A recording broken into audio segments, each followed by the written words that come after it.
Bons, graças e paz, bom dia a todos que se fazem presente neste momento. Ótimo domingo para nós. Aguardando aí mais alguém para a transmissão. Nós vamos iniciar em instantes. Esperar os irmãos, devem estar se preparando aí, tomando aquele café. E vamos para mais uma transmissão. Hoje eu estou transmitindo aqui da cidade de Bom Despacho, tá? E essa é a nossa 9ª aula. Então, os assuntos interessantes. Nós hoje iremos, se não me falha a memória, deixa eu dar uma olhada aqui. Nós iremos para o capítulo 3, no parágrafo 3. Um assunto de extrema importância e esse assunto tem que ser tratado com muito temor, muita reverência, um assunto que traz dúvidas para muitos, mas que é necessário tratar, e ele está totalmente inserido na Bíblia, foi tirado da Bíblia, importante. Então, antes de chegarmos nele, nós vamos ver o resumo dos resumos daquilo que nós vimos anteriormente, né? No parágrafo 1, mas isso é coisa rápida. No parágrafo 2 também, a obsessão, enfim. Então, nesse momento agora, nós iremos orar, tá? Você que tiver condições aí agora, só me fala como que tá o áudio aí, pode comentar no chat, se tá bom, se tá ouvindo, tá? Para que eu possa melhorar ainda mais essa transmissão, tá bom? Mas, enfim, agora neste momento, nós iremos fazer uma oração a Deus. Você que tiver condições aí agora, curve a vossa cabeça, fecha os vossos olhos e oramos a Deus. Pai Santo, diante de Ti, nós nos encontramos por mais essa manhã e aqui estamos para Te dar graça por todo o bem que nos tem feito, pela paciência que o Senhor tem tido para conosco, mesmo nós tropeçando, escorregando, pecando, o Senhor nos amou de tal maneira que quando nós cometemos esses delitos, o Senhor vê Cristo em nós, porque assim é que satisfaz toda a sua justiça. Ó Deus, abençoa nessa manhã todos nós, abençoa cada membro da nossa igreja, nas suas dificuldades, nas lutas, que o Senhor seja com todos. As famílias que estão de luto, e não é fácil para ninguém uma separação da carne, mas o Senhor, através do Espírito Santo, vem consolá-los. Deus, as famílias que têm os seus enfermos, e apresentamos essa aula, que o Senhor assim abençoa, que o teu Espírito apareça e nós ficamos escondidos, porque apenas somos instrumentos das suas mãos. Deus, receba a glória para si e nos conforme a imagem do teu Filho. Senhor, nós pedimos ao Senhor muito temor, muita reverência, para tratar de assuntos tão bons, verdades que o Senhor tem deixado para nós ao longo dos anos, e que todas essas palavras, elas venham estar no nosso coração, gravado através do Espírito Santo, para que nós entender melhor o seu propósito nas nossas vidas e entender melhor as suas verdades daquilo que o Senhor já decretou. Apresentamos a igreja invisível nos 4 cantos da terra, que o Senhor assim seja com todos. É o que pedimos, em nome consagrado de Cristo Jesus, bendito e eterno. Amém. Amém, irmãos? Então, vamos lá. Irmãos, como eu disse a vocês, eu vou passar rapidamente naquilo que nós vimos nas aulas anteriores. Exemplo aqui agora é o capítulo 3 do parágrafo 1, né, que a gente está tratando esse capítulo, um capítulo que traz muitas riquezas e nos leva para as Escrituras. Para nós entendermos o que veremos de novo nessa aula, né, novidade nessa, não é novidade, mas inserindo sobre a nossa confissão de fé, a gente precisa passar rapidamente sobre os decretos, né, em si mesmo, que Deus fez isso em toda da sua eternidade, tá? Decreto é quando alguém comanda, né, ordena e determina com autoridade, E isso o nosso Deus é quem faz, principalmente referente àquilo que ele decretou sobre as nossas vidas, sobre a vida eterna, né? E foi tratado conosco aqui nessa aula sobre o síndrome de Dort, o que nós vimos, as principais questões que foram discutidas, que é a predestinação, feito perguntas, Deus escolhe quem será salvo? A graça como Deus concede a salvação? A expiação, Jesus morreu por todos ou apenas pelos eleitos? O significado do síndrome é a teologia reformada, que aí trouxe para nós um impacto duradouro, que trouxe influências sobre as igrejas batistas e presbiterianas em todo o mundo, né? Isso ocorreu no ano de 1618 e 619. E aí os pontos que foram discutidos lá, depravidade total, a eleição incondicional, expiação limitada, a graça irresistível, perseverança dos santos, né? E, continuando, nós falamos sobre as obras da criação, né, de Deus, sobre a sua providência, sobre que tudo existe, flui a partir de Deus,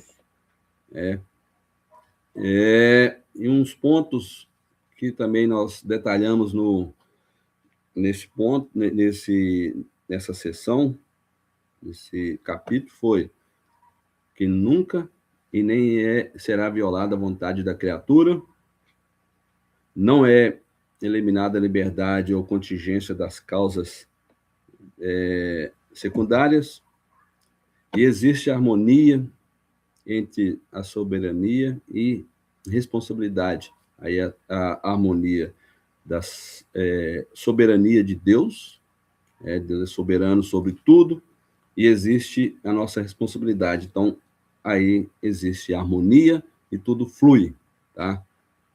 Tudo com equilíbrio.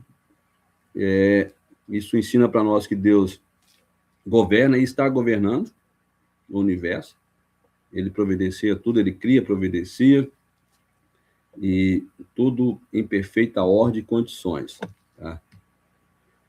Que Deus também ele emite os decretos pela sua sabedoria, pelo seu santo conselho, pela sua vontade própria,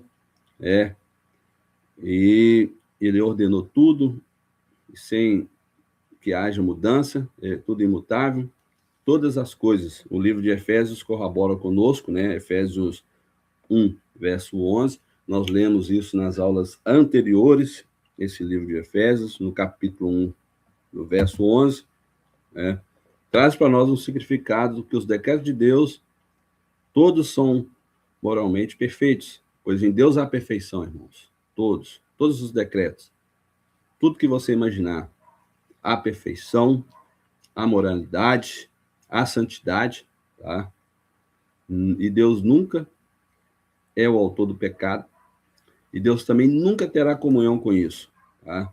Os conselhos e decretos de Deus estão sempre em harmonia com a sua santidade, e isso, irmão, traz para nós uma alegria, uma paz, um descanso na nossa vida. O propósito de Deus imutável, tem soberania absoluta e eterna. Nós falamos que Deus não é autor do pecado. Isso mostra a sabedoria e poder de Deus, a sua justiça e a aliança que ele fez com nós, né? Com nossos antepassados também. Desde Gênesis a Apocalipse, essa aliança ela permanece e não há rompimento, tá? E traz o resumo para nós. Essa frase defende que a soberania de Deus nunca é um fatalismo, sim um controle que traz sustentabilidade e liberdade, responsabilidade da criatura. Todos nós temos a nossa liberdade, nos sustenta, Deus sempre está nos sustentando, e nos responsabiliza por qualquer ato nosso que nós cometemos aqui nesse plano, tá? Seja o que for. E aí o parágrafo 2, ele traz para nós que Deus, né? Eu vou ler ele aqui, sobre o conhecimento de Deus. Se você tiver condições, nós vamos passar rapidamente também nele, igual eu passei no parágrafo 1, para nós, então, seguir para o próximo parágrafo. Tá? Se você tiver condições, vamos dar mais uma lida, que é importante, trazer ao conhecimento novamente para nós. Darei alguns segundos para você encontrar aí na sua confissão de fé.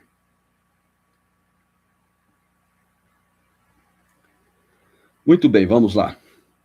Embora Deus conheça tudo o que possa ou venha a ocorrer, sobre todas as circunstâncias imagináveis, ainda assim, ele não decretou qualquer coisa, porque ele a previu como futura, ou como aquilo que poderia ocorrer em tais condições.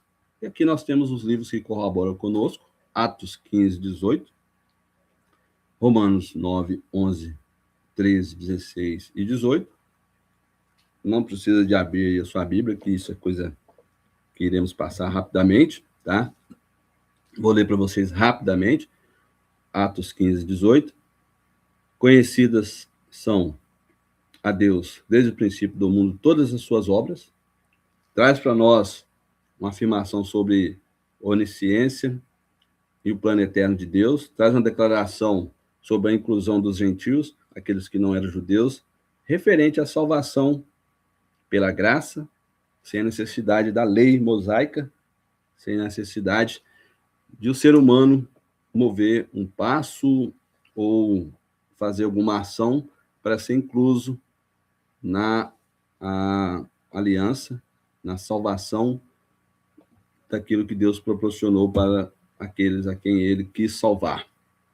E aí tem os pontos principais dessa explicação sobre Atos 15, verso 18. A soberania divina, a proposta de Deus desde o princípio, que é a inclusão dos gentios. Deus já conhecia e já organizou desde a eternidade a salvação pela graça através de Jesus Cristo. Desde o princípio, desde a eternidade, já estava tudo proposto, já estava tudo planejado, projetado por Deus. O homem não tem que tentar inventar nada, o homem não tem que ter força para nada. E eu já falei em algumas oportunidades, né, sobre uma árvore frutífera. Se essa árvore ela produz laranja, então ela é uma laranja e ela vai produzir sempre laranja. Ela não vai produzir limão, melancia. E o que eu quero trazer com isso? Que os salvos já trazem consigo as obras de um salvo. Ele não esforça para ter as obras de um salvo, porque quem projeta tudo, quem faz tudo, é o próprio lavrador, que é Cristo Jesus, né? Deus Pai, ele faz tudo para nós, como está lá escrito em 15 de João, né? Que Cristo é a videira verdadeira, nós somos as varas, e o Pai é o lavrador. Então, quem faz tudo? O lavrador, que é Deus Pai. Então, se essas boas obras que temos na atualidade, que já praticamos no passado, tudo porque Deus projetou para nós e inseriu em nós aquilo que é necessário para essas boas obras, tá? E não traz esforço nenhum para nós, não traz peso nenhum ter boas obras. Nenhum. E essas boas obras, vou repetir de novo, não são esforços nossos para alcançarmos a salvação, de maneira nenhuma. Aí, Romanos 9, verso 11, vou ler, não precisa de você abrir a Bíblia, porque não tendo eles ainda nascido, nem tendo feito bem ou mal, para que o propósito de Deus, segundo a eleição, ficasse firme, não por causa das obras. O livro de Romanos corrobora com aquilo que eu falei anteriormente, mas por aquele que chama, ou seja, Deus nos chama. A explicação, que é a escolha, a eleição de Deus, se baseia em sua soberania e graça. Jacó foi escolhido antes de nascer ou fazer bem e mal. Então, observem essa situação.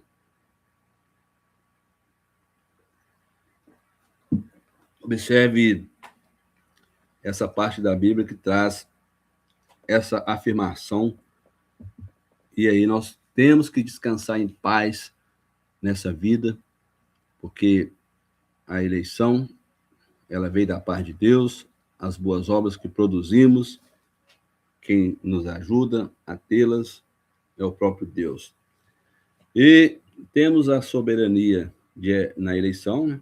Essa escolha divina nunca é influenciada pelo seu comportamento, tá? Pelo nosso passado ou pelo nosso futuro, nada disso. Então, descanse em paz, tá?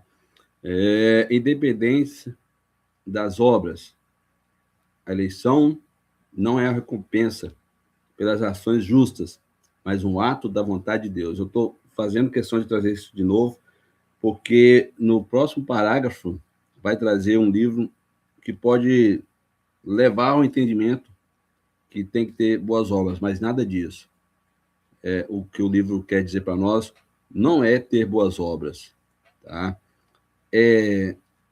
Essas boas obras já estar conosco, porque Deus nos fez, nos ajuda, nos insere essas boas obras.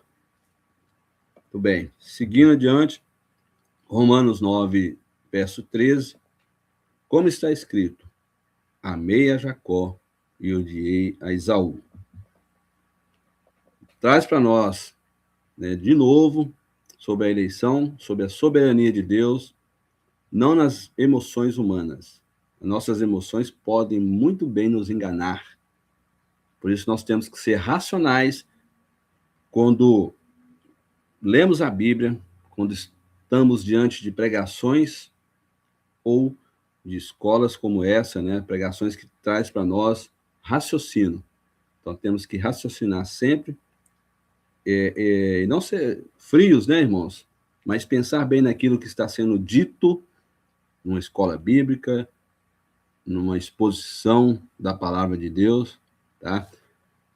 As emoções, nesse momento, tem que deixar de lado e tem que ter um raciocínio para entender o que está sendo dito nas escolas e nas pregações. Amar significa escolher, né, Jacó para herdar a aliança e a linhagem messiânica, enquanto odiar ou rejeitar significa que Esaú não foi escolhido para esse propósito.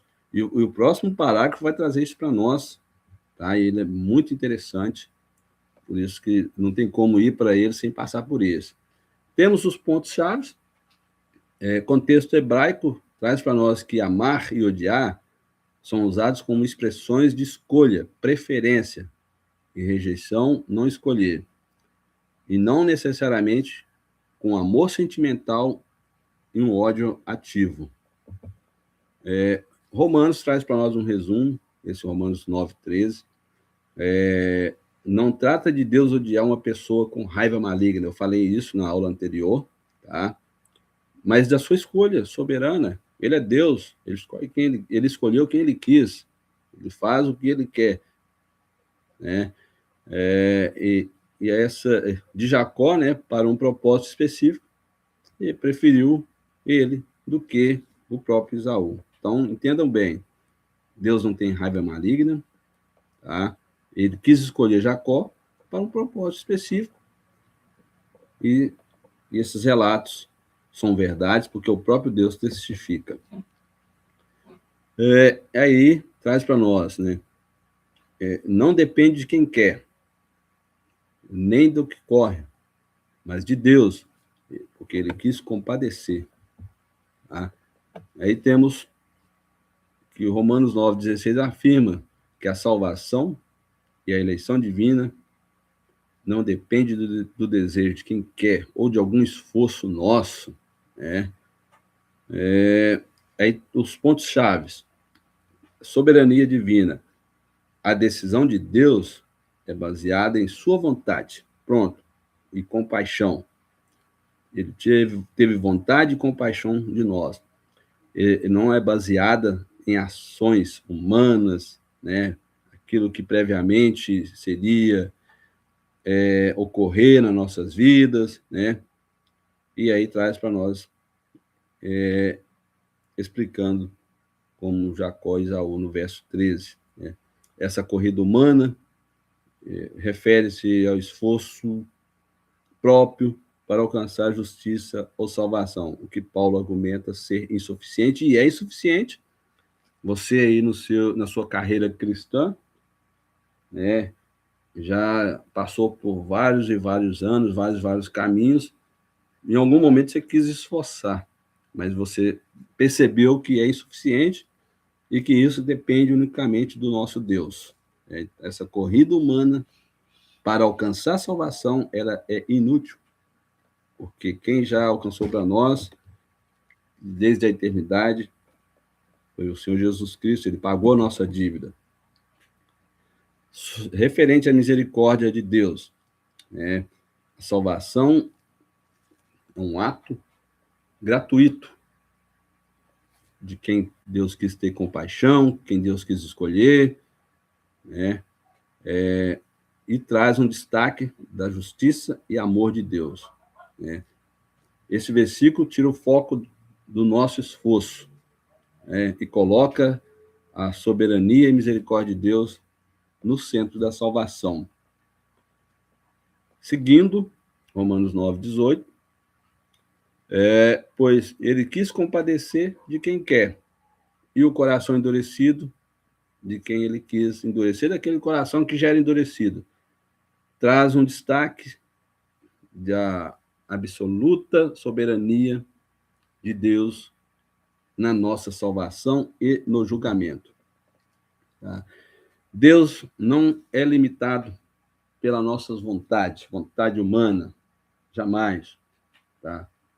E aí, sobre a misericórdia e endurecimento, ele compadece-se, né? Isso significa salvar e dar graça. No caso de Faraó, sob endurecimento do coração, isso ocorre quando Deus permite que o coração rebelde, lembra-se, um coração que já é rebelde, já é endurecido, e ele vai ficar mais ainda obstinado para demonstrar a justiça e poder de Deus. Tá? Já é um coração rebelde. Pronto, endurece mais. Isso nós veremos sobre o contexto que eu também trarei agora para vocês, né? Paulo, ele cita esse exemplo de Faraó no Êxodo, no capítulo 9, verso 16, mostra que Deus utiliza até mesmo a resistência humana para cumprir seus propósitos e anunciar o seu nome em toda a terra.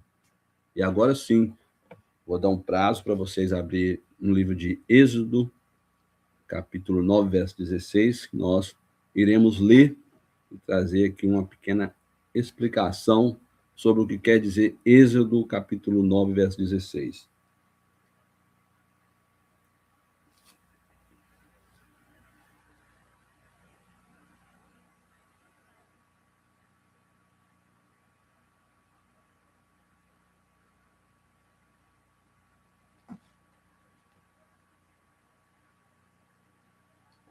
Vamos lá, então? Êxodo, capítulo 9, verso 16. Mas deveras, para isso te mantive, para mostrar meu poder em ti e para que o meu nome seja anunciado em toda a terra. Traz para nós, irmãos, esse capítulo 9 de Êxodo, verso 16, a soberania de Deus nos revelando que ele manteve Faraó no poder, para demonstrar o seu poder e o seu nome fosse espalhado em toda a terra. Aquilo que Faraó já era, sua resistência, o seu coração endurecido, trouxe, e serviu para um palco para Deus demonstrar que ele é superior sobre todos os deuses da antiguidade, os deuses lá do egípcio, transformando o juízo em testemunho mundial e libertação do seu povo. E até falado nos dias de hoje sobre a libertação do povo, um testemunho que é mundial, e nós falamos isso até nos dias atuais e sempre falaremos. Os pontos chaves desse livro, nesse capítulo, sobre o propósito divino, explica que Deus não quis destruir Faraó naquele momento, imediatamente, para que o poder de Deus fosse manifesto de forma inegável. E de forma inegável é sempre manifesto nos dias atuais também. A teimosia de Faraó. Isso foi usado para o propósito divino, que Deus é soberano, mesmo sobre os corações rebeldes. Aquele coração rebelde, Deus é soberano sobre ele. E mesmo acontecendo coisas negativas das ações humanas, Deus cumpre o seu propósito.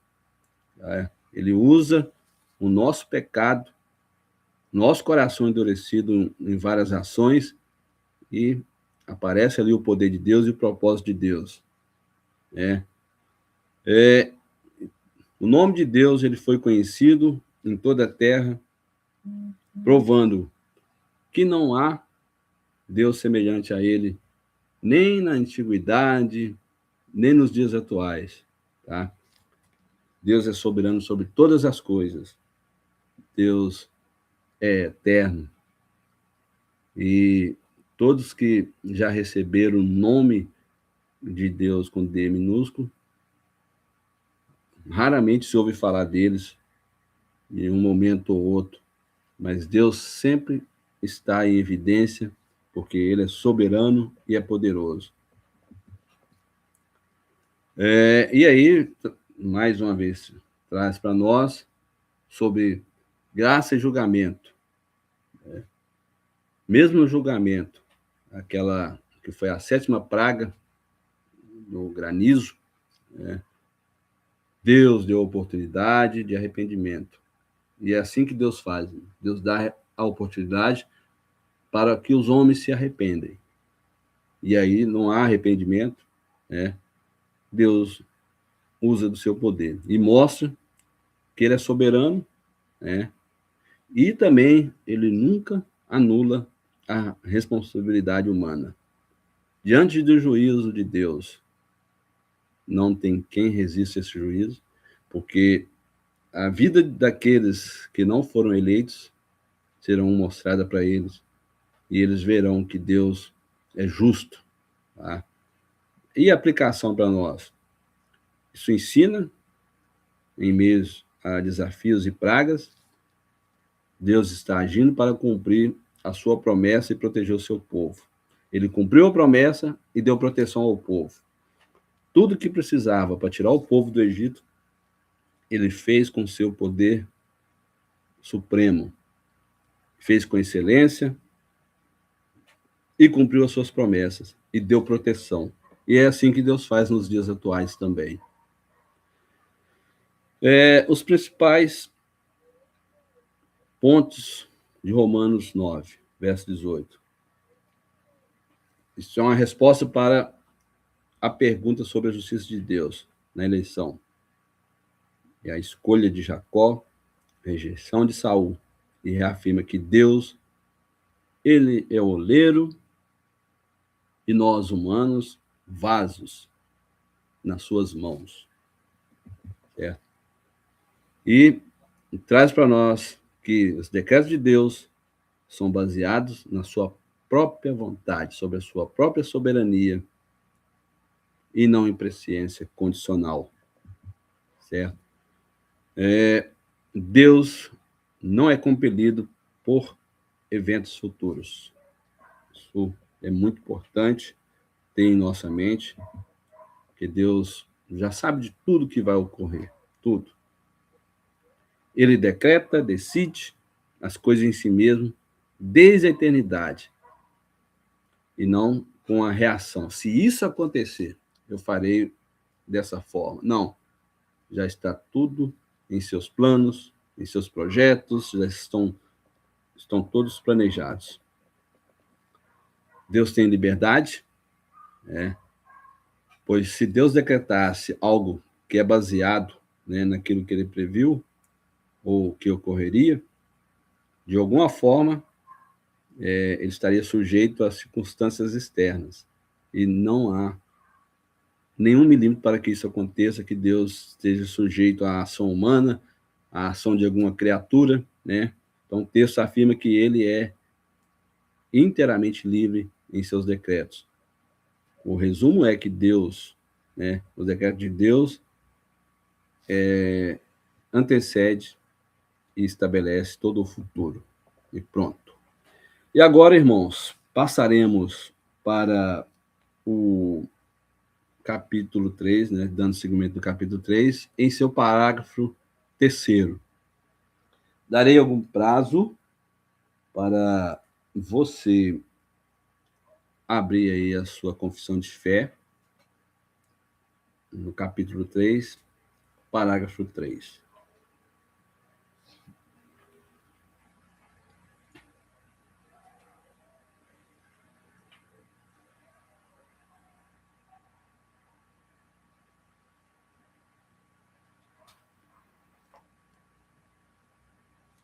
Muito bem, vamos lá? Esse capítulo 3, parágrafo 3, vamos ler com bastante temor, não que os outros não são importantes, mas ele chama muita atenção em nós, no que está escrito. Por meio do decreto de Deus e para a manifestação da sua glória, alguns homens e anjos são predestinados ou pré-ordenados para a vida eterna por meio de Jesus Cristo, para o louvor de sua gloriosa graça. Outros são deixados a agir em seus pecados, para a sua justa condenação, para o louvor da sua gloriosa justiça. Vamos ler mais uma vez? Fica gravado no nosso coração. Por meio do decreto de Deus e para manifestação da sua glória, alguns homens e anjos são predestinados ou pré-ordenados para vida eterna por meio de Jesus Cristo, para o louvor de sua gloriosa graça. Outros são deixados a agir em seus pecados, para a sua justa condenação, para o louvor da sua gloriosa justiça. Os irmãos prestaram bem atenção que Deus manifestou a sua glória para conosco, para com alguns anjos, e aqui não traz nomes de quem são os predestinados e pré-ordenados para a vida eterna por meio de Jesus Cristo. Não tem nomes aqui. Prestaram atenção? Aqui, referente a deixados a agir em seus pecados, também não tem nomes. Certo? E isso traz para nós temor, reverência, tá? E esses que são deixados para agir em seus pecados, para a condenação, quem são eles? Esses que são ordenados, predestinados para a vida eterna com Jesus Cristo, quem são eles? Nós podemos ter um breve entendimento, igual eu falei sobre uma árvore frutífera, e podemos ir um pouquinho lá em Gálatas capítulo 5, quando relata lá sobre as obras da carne e o fruto do Espírito. Por que eu estou dizendo sobre o fruto, uma árvore frutífera? Porque, eu serei taxativo de novo, a laranja só produz laranja. Logo, um salvo, ele vai produzir fruto, que é no singular, fruto do Espírito. Ele trará consigo esse fruto de um salvo e liga nós de novo à videira que é Cristo e ao agricultor que é Deus Pai. Então, observe bem. Por aí você consegue perceber se você é um escolhido ou não, tá? Depois, eu já li em outra oportunidade Gálatas. Podemos, em algum momento, até na igreja, presencialmente, né, vamos tratar desses assuntos das quintas-feiras sobre fruto do Espírito. E em algum momento também, se der a oportunidade, podemos ler de novo o livro de Gálatas, aqui na escola bíblica. Mas, enfim. E aqui nós temos alguns livros de referências. Tá? 1 Timóteo, capítulo 5, verso 21. Mateus 25, verso 34. Efésios, capítulo 1, versos 5 e 6. Romanos, capítulo 9, versos 22 e 23. Judas, capítulo 4. E aqui, irmãos, provavelmente nós não conseguiríamos tratar esse assunto nos restantes finais que temos aqui ainda de escola bíblica. Temos aqui aproximadamente 17 minutos, mas nós vamos começar a falar sobre ele.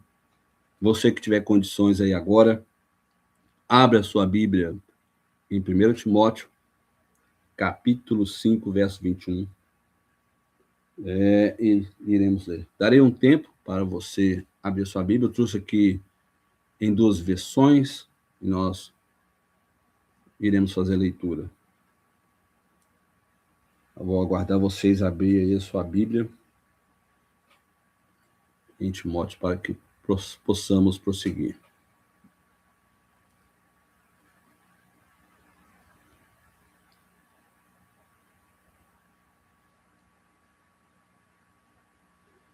Muito bem, vamos lá? Na versão ACF, Almeida Corrigida Fiel, traz para nós 1 Timóteo, capítulo 5, verso 21. Conjuro-te diante de Deus e do Senhor Jesus Cristo e dos anjos eleitos que, sem prevenção, guarde estas coisas, nada fazendo por parcialidade.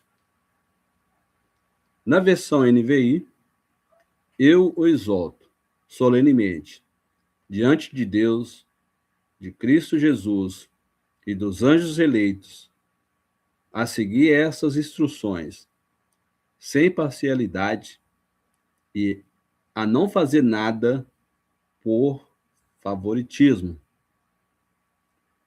Não se precipite em impor as mãos em ninguém, nem participe dos pecados dos outros. Conserve-se puro. Esse capítulo, no livro de Timóteo, verso 21, olha só, eu fiz a pergunta aqui, ó, do capítulo 3 da nossa confissão, parágrafo 3.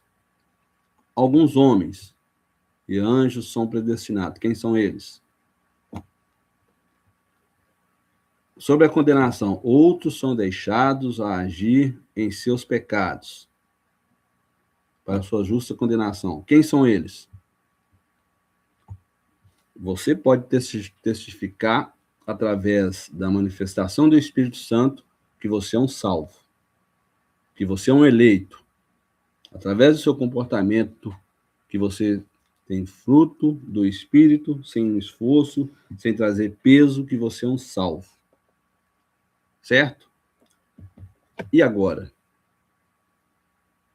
Você pode falar que irmão A ou B é um salvo? Certamente, os salvos, eles trarão consigo o fruto do Espírito. Certamente. Certamente, em alguns momentos, nós tropeçaremos. Mesmo assim, irmãos, esse juízo de quem é condenado não compete a nós. Certo? Porque o que o autor traz para nós? Que nós não devemos ter parcialidade. Não fazer nada por favoritismo, não precipitar em pôr a mão em ninguém, nem participar de pecado dos outros, certo? Se você estiver querendo precipitar, colocar sua mão ou fazer algo por favoritismo, você está contra a palavra de Deus. O que o autor traz para nós aqui? Paulo, ele exalta a Timóteo. Timóteo, lidera a igreja com imparcialidade. Você seja íntegro. Não tenha consigo preconceitos. Não favoreça ninguém. E ainda, Paulo, neste livro, ele invoca a presença de Deus, a presença de Cristo e dos anjos, que são testemunhas da prática de Timóteo. Traz para nós ainda e enfatiza ter com eles seriedade para manter a justiça e ter disciplina eclesiástica. Tá? Nos dias atuais, serve para nós também. Temos que nos manter íntegro. Quem lidera, que lidere com integridade. Tá? Que seja imparcial. Que não tem que ter consigo os preconceitos ou favorecer o irmão A ou B. Tá? Irmãos, e aí a presença de Deus, de Cristo e dos anjos são testemunhas. E isso no futuro, quando estivermos perante Deus, isso tudo trará para nós o que nós praticamos. Seja na liderança de uma igreja ou na liderança da sua casa. O que Paulo pede para nós sermos imparciais, ter integridade e não trazer conosco preconceitos ou favorecer A ou B. Transformando isso, irmãos, ou explicando para que nós venhamos entender que a palavra do crente, que a palavra de quem lidera, seja sim, sim e não, não. Se alguém que você gosta muito errou, deslizou, que o julgamento seja igual com os demais, daqueles que você não tem tanto amor, tanta intensidade, não favoreça ninguém, tá?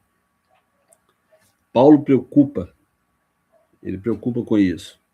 Ele usa uma linguagem extremamente forte, conjuro-te, indicando que Timóteo está sob autoridade divina ao supervisionar a igreja. Você, que leu esse capítulo 3 da nossa confissão de fé, que acompanhou comigo o livro de Timóteo, trazendo essas afirmações.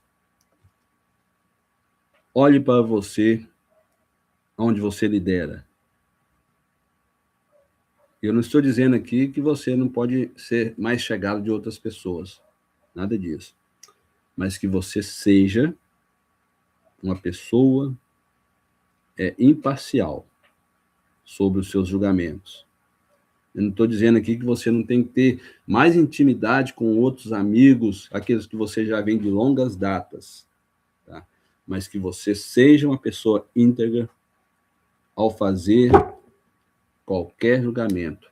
Até porque, irmãos, eu já disse, né? Essas pessoas do capítulo 3 aqui, esses irmãos, homens, são predestinados ou pré-ordenados para a vida eterna. Não tem nomes. Porém, os salvos têm as marcas de Cristo.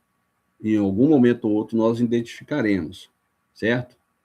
Mas também nós não sabemos quais foram deixados, né, para agir em seus pecados, para a própria condenação. Sabemos que o homem tem a oportunidade de se arrepender daquilo que pratica, de como vive, né? Sabemos que pessoas são despertadas em vários momentos da vida para entender melhor a palavra de Deus, né? Sabemos que tem pessoas que são convertidas há 30, 40 anos e trazem consigo as marcas de Cristo, o fruto do Espírito. Como também tem pessoas que vivem em pecado e, de repente, virou uma chave da sua vida, leu um versículo, a conversão para ele, naquele momento, começou. Embora para Deus, já na eternidade, já era contado como eleito. Então, por isso, irmãos, nós não devemos ter esse julgamento. Nós devemos ser imparcial.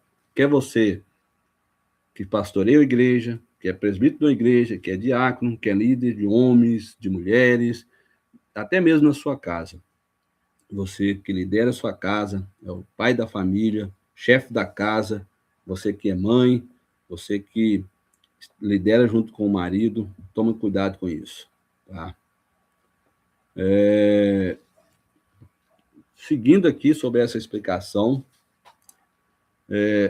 Deus, Jesus Cristo e os anjos eleitos são testemunhas de que as ações de liderança não devem ser baseadas em opiniões pessoais, mas em justiça. Isso te traz temor? Porque para mim traz temor. Timóteo é instruído a não julgar antecipadamente ou com preconceito contra ninguém. Isso nos traz temor, né, irmãos? Seguindo aqui, não devemos favorecer amigos. Tem muitos amigos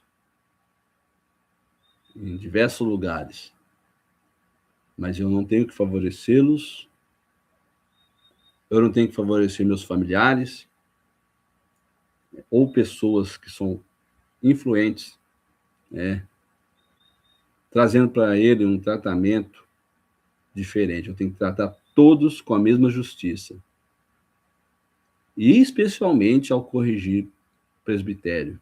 Isso traz temor para nós que somos presbíteros. Isso traz um temor muito grande, porque o autor quis citar esse capítulo, esse livro, porque nem todos conseguem perceber quem são salvos, quem são os condenados. Nem todos. Mas somente Deus conhece a igreja invisível.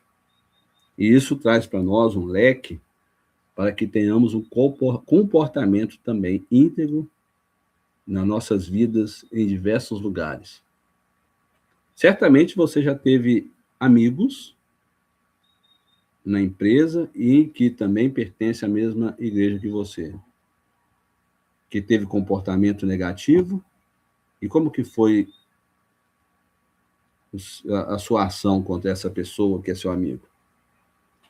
Será que você favoreceu ele e desfavoreceu quem não era seu amigo? Então, o autor traz para nós isso, né? Esse contexto desse capítulo é a gestão da igreja, tá? E a igreja é aquela que você lidera, a igreja é invisível, e aquela igreja que você lidera, você principalmente, né, seja uma pessoa íntegra ao fazer os julgamentos, né? E inclui também o tratamento de viúvas, como que você tem tratado as viúvas, e a disciplina dos líderes, né? Como que está o tratamento e disciplina? Trata a viúva com amor, com carinho, e as pessoas que lideram junto conosco. Como que é o nosso comportamento? Isso tem que trazer temor para nós. Então, Paulo reforça que a responsabilidade é séria, e bem séria, viu, irmãos?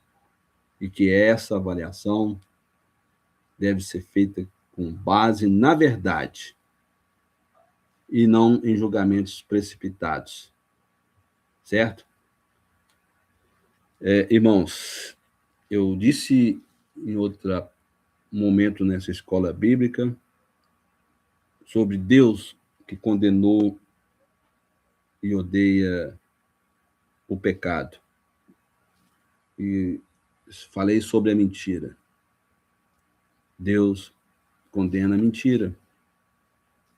Mas um dos eleitos, que é Abraão, ele omitiu e mentiu sobre a sua mulher, Sara.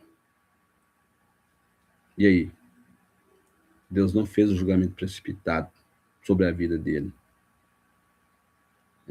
Ele é um eleito, mas ele cometeu mentira. Estamos ainda aqui. Certamente pecaremos.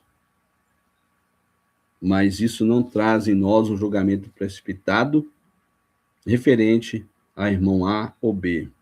Temos que estar sempre julgando pela Bíblia, tratando esse irmão para que ele levante de novo, se ele caiu no pecado, seja ele pecado da mentira, adultério, lascívia, que tenhamos temor, porque o autor não citou esses livros, porque realmente eu consigo ver boas obras em pessoas, mas eu não consigo falar que ele é um eleito, não compete a mim. Porque, irmãos, pode ter pessoas que entendeu intelectualmente a Bíblia, aí então eu tenho que fazer isso para mostrar que sou um salvo, beleza, vou fazer. E no seu íntimo, às vezes ele não é um convertido realmente a Deus. Por isso o autor traz para nós esses livros. Irmãos, falta 2 minutos para nós encerrarmos essa transmissão. Eu não vou delongar, só vou ler aqui no livro de Mateus, nas 2 versões.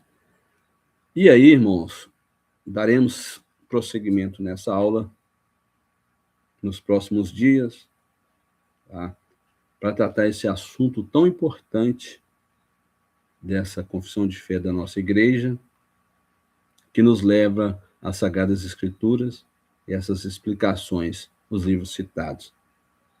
Então vamos lá, irmãos. Você que tiver condições, abra sua Bíblia no livro de Mateus, capítulo 25, verso 34. Esse livro é o que diz para vocês, que leva a entender que o nosso comportamento vai convencer Deus, mas não é bem isso que o livro quer dizer. Depois traremos as explicações sobre esse livro e esse capítulo, esses versos. Vamos lá? Na versão ACF. Então dirá o rei aos que estiverem à sua direita: vinde, benditos de meu Pai, possuir por herança o reino que vos está preparado desde a fundação do mundo. Versão NVI. Então o rei dirá aos que estiverem à sua direita: venham, benditos de meu Pai, recebam como herança o reino que lhes foi preparado desde a criação. E aí, irmãos, vamos parar por aqui, tá? Uma breve explicação rapidinha. Esse livro de Mateus, capítulo 25, verso 34, traz para nós uma descrição do momento do juízo final, onde Jesus, o Rei, ele trará recompensa aos justos, e aqui eu trouxe em parênteses, justificados pelo sacrifício de Cristo. Também, entre parênteses, ovelhas à direita. O reino dos céus, que está preparado desde a criação. Esta herança é concedida àqueles que demonstram amor prático ao próximo. Ele mata a fome, ele mata a sede, ele dá acolhimento, dá vestimenta, dá cuidado, servindo ao próprio Cristo. Alguns podem entender. Então, quer dizer que se eu mato a fome, a sede, dou acolhimento, investimento e cuidado, isso vai me levar à salvação?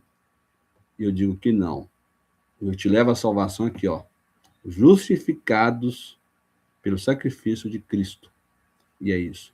E aí eu encerro esse momento, essa escola bíblica, e nos próximos dias daremos prosseguimento. Amém, irmãos? Que o nosso Deus nos ajude, nos ensine e nos coloque temor perante a Bíblia, que é a palavra de Deus, que são palavras importantes, sérias, de grandes valores, que nada substitui a palavra de Deus. Curvamos a nossa cabeça, fechamos nossos olhos e oramos a Deus. Pai Santo, diante de Ti, ainda encontramos nesta manhã, com muito temor e reverência ao Senhor, através dos livros da Bíblia, que é a Tua palavra, nós aprendemos. Nos aumenta a fé, Senhor, para ter conosco as obras de um salvo, o fruto do Espírito. Sabemos que em alguns momentos cairemos, pecaremos, mas o Senhor é conosco. Quem nos deu esse tesouro é poderoso para guardar, e por isso nós vivemos leves, com a certeza da vida eterna, que se partirmos hoje, partimos com a certeza da vida eterna, porque nós sabemos em quem cremos. Glória ao teu nome. Abençoa todas as famílias da nossa igreja, os membros da Igreja Invisível. Abençoa o nosso país, o mundo. Que o Senhor conforte os corações dos abatidos, dos que estão de lutos. Que o Senhor ajude aqueles que estão enfermos e aqueles que pensam que as suas vidas não têm jeito. Que o Senhor os desperte. E sabemos que tudo o Senhor fará enquanto nós aqui peregrinarmos. O Senhor nos protegerá. E tudo acontecerá no seu devido tempo, com a sua supervisão, com o seu poder sobre as nossas vidas e também nas coisas secundárias, com as nossas responsabilidades. É o que pedimos, em nome consagrado de Cristo Jesus, bendito e eterno. Amém. Amém, irmãos? Então vamos encerrar essa escola bíblica nesse momento. Deus abençoe a todos. Tenham um ótimo domingo. E assim nós encerramos essa escola bíblica.